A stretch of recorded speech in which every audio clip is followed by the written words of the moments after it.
Look out, Starlight Glimmer! He's wearing a towel, you pervert! Whatever. Well, we're finally out of the hiatus. I'm finally getting around to watching the dang thing. Let's do this. Hey, what do you know? Twilight Sparkle is taking education way too seriously. That face is awesome.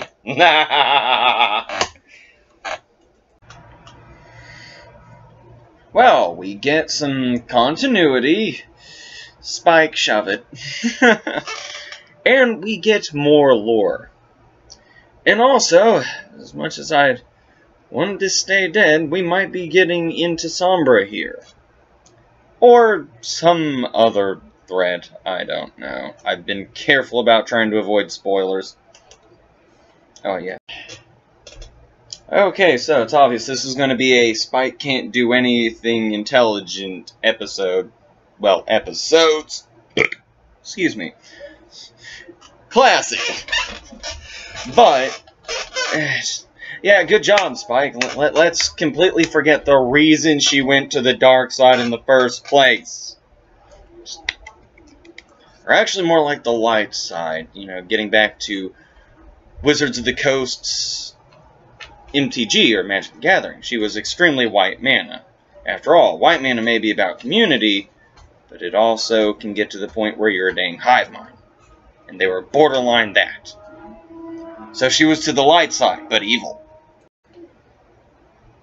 You know, this does make me wonder. With his cutie mark being about magic, and I wouldn't be half surprised if Glimmer's was as well, how common is this? I mean, come on. Spike, early on in... Oh, I want to say that was the first season. Might have been the second season. I think one of those.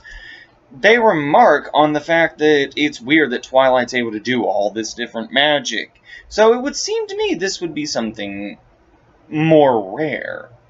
Though on the other hand, if this... Going with this, then that is only 3 ponies so far out of a population of... At any rate, moving on. I see Spike remembers, so he can't see the problem with... Actually, you know what? He is supposed to be a young kid, so actually I could see that. This might be one of those times them characterizing him as an idiot actually works out. Okay, because even I already knew the dang thing was an alicorn, that's no surprise. But we learn a little bit more. We find out it's a freak of nature! Yes, I know, I shouldn't call infants freaks of nature. Shut up, Shoulder Angel. He's lame. I try to listen to this guy more. He's fun. Even though he does keep telling me to kill and steal. Most of his other ideas are alright, though. But yes, we find out, indeed, you have to earn it. Though I wouldn't be surprised if that would have been in the Journal of the Two Sisters, but of course, much like most of the novels, I haven't read it!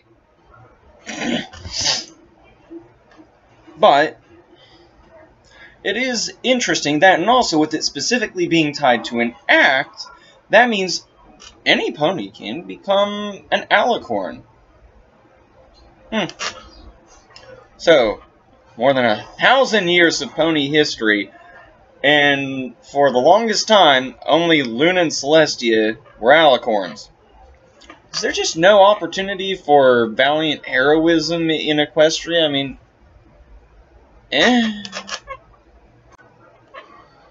So apparently, neurosis runs in the family.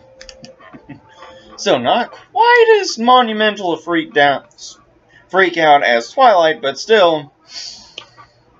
Oh dear sweet hatred, and oh, that much magic in something that can freak out that bad. I'm scared now.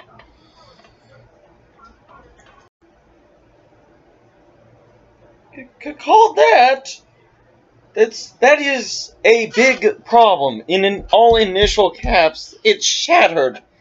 I mean, granted, I know it's My Little Pony, so it's gotta end well, but still. Yeah, if I had actually been there and had not known this was all supposed to end well, that would have been exact moment, I would have started panicking. Actually, if I'd noticed it stopped rotating, I would have started panicking. I'm sure there's no spell that can rekindle the sincere bond of friendship. Oh wait, no, never mind, sorry. Just realized that there's tons! We can do several of them! The magic of harmony becomes kind of Aurelian when you consider it. Dark Abyss, this is even worse than having a fire-breathing dragon. Slightly triggered here, all those priceless tomes. This is not good place. Not good place for that baby. Baby of Doom should be other place. Right now. So, raise the hoofs, every pony!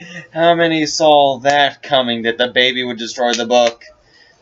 What'd I say? Priceless tomes! I'm not a fan of babies. I'm just not. Even adorable little pony babies. Well, that must be some important wizard work if you're going to let the apocalypse happen to your town. I already know he's not powerful, but... Dang, spoilers. Remember, kiddies, always watch an episode as soon as you can. Oh, shoot me. And also, don't accidentally read synopsises either. I already know he gets a job after this.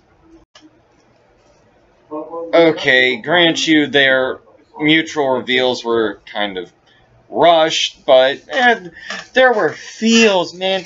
There were feels. I wanted to hug both of them and tell them it'd be alright. It's not like we haven't dealt with rushed things in this show before. Yay, we've all been saved and we're sparkly again! You know, grant you I'm not quite done, but I will give it to them. There was a threat. There was actual threat. There was a saving the day. But it didn't have to include some sick and twisted villain. I will give it to them. And so far, Sombra isn't alive again. Chances are if they're going to do something like that, they're going to hurt me through the comics.